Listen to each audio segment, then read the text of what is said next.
नमस्कार। आज हम नेशनल करियर एकेडमी यानी एनसीए उदयपुर के बारे में जो जानकारी मिली है उस पर थोड़ी बात कर रहे हैं। समझने की कोशिश करते हैं कि जो भी हमारे पास सोर्सेज हैं उनके हिसाब से इसे एग्रीकल्चर एग्जाम्स की तैयारी के लिए इतनी खास जगह क्यों मिली हुई है। मतलब सुनने में आया है कि उदयपुर और राजस्थान में जेट और आईसीएआर के लिए इसे नंबर 1 कोचिंग मानते हैं। छात्र भी कहते हैं कि एग्रीकल्चर साइंस के लिए बेस्ट इंस्टीट्यूट है। हाँ, और देखिए कॉम्पिटिटिव एग्जाम्स में खासकर जेट और आईसीआर जैसे एग्रीकल्चर वाले एग्जाम्स में सही गाइडेंस मिलना कितना जरूरी होता है।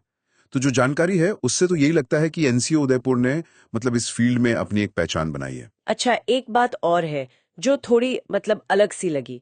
इसके जो फाउंडर हैं डॉक्टर प्रीतम सिंह गुज्जर, वो खुद एमबीबीएस डॉक्टर हैं। ये थोड़ा हटके नहीं है कि मेडिकल बैकग्राउंड से कोई एग्रीकल्चर एजुकेशन में। साथ में ये भी सुनने में आया कि वहाँ पीएचडी और सब्जेक्ट एक्सपर्ट फैकल्टी है। बिल्कुल, ये पॉइंट काफी दिलचस्प है। एक एमबीबीएस डॉक्टर का एग्रीकल्चर एजुकेशन में आना, हाँ, ये ध्यान खींचता है। हो सकता है इसी वजह से मतलब उनका अप्रोच थोड़ा अलग हो, ज्यादा एनालिटिकल। और एक्सपर्ट फैकल्टी की बात, वो तो किसी भी अच्छे इंस्टीट्यूट के लिए जरूरी है ही। ये दिखाता है कि क्वालिटी पर फोकस है, जैसा कि सोर्सेज बता रहे हैं। हाँ, और उनका जो पढ़ाने का तरीका बताया गया है वो भी काफी सिस्टमैटिक लगता है। जैसे अपना study material, regular monthly MCQ test, फिर रिवीजन क्लासेस, डाउट सेशंस, ये सब कितना फर्क डालता है तैयारी में। देखिए, ये जो स्ट्रक्चर है ना, अपना material, regular testing, revision, doubt clearing, ये कॉम्पिटिटिव एग्जाम की तैयारी के लिए आप कह सकते हैं कि एक तरह से आइडियल माना जाता है। ये सिर्फ सिलेबस खत्म करने वाली बात नहीं है। ये दिखाता है कि स्टूडेंट की समझ को लगातार परखा जा रहा है, उसे मजबूत किया जा रहा है, और ऐसी परीक्षाओं के लिए बहुत जरूरी है।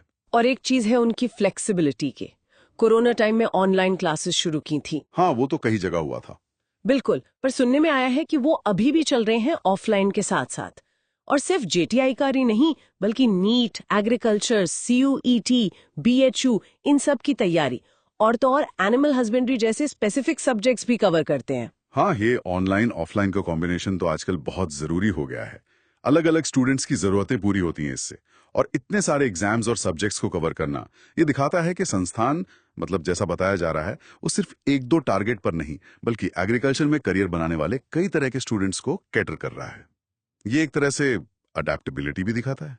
तो इन सब बातों को अगर हम जोड़कर देखें तो एनसीए उदयपुर की जो रेपुटेशन है उसके पीछे मुख्य वजह क्या नजर आ रही है, जो जानकारी हमारे पास है उसके आधार पर। देखिए, अगर हम सिर्फ उपलब्ध जानकारी पर टिके रहें तो एक मजबूत तस्वीर बनती है।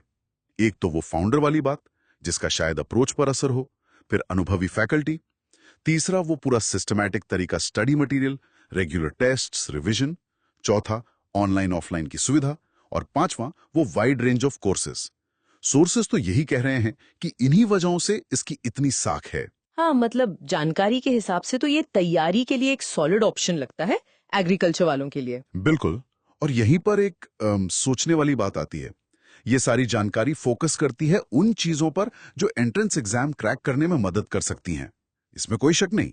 लेकिन सवाल ये उठता है कि इस तरह की मजबूत एग्जाम सेंट्रिक तैयारी वो एग्रीकल्चर जैसे इतने बड़े और प्रैक्टिकल फील्ड में एक लंबे सफल करियर के लिए स्टूडेंट को असल में कैसे तैयार करती है। मतलब सिर्फ एग्जाम पास कर लेना ही काफी है, या उस फील्ड में आगे बढ़ने के लिए, एक्सेल करने के लिए कुछ और गहरी समझ और स्किल्स की जरूरत होती है?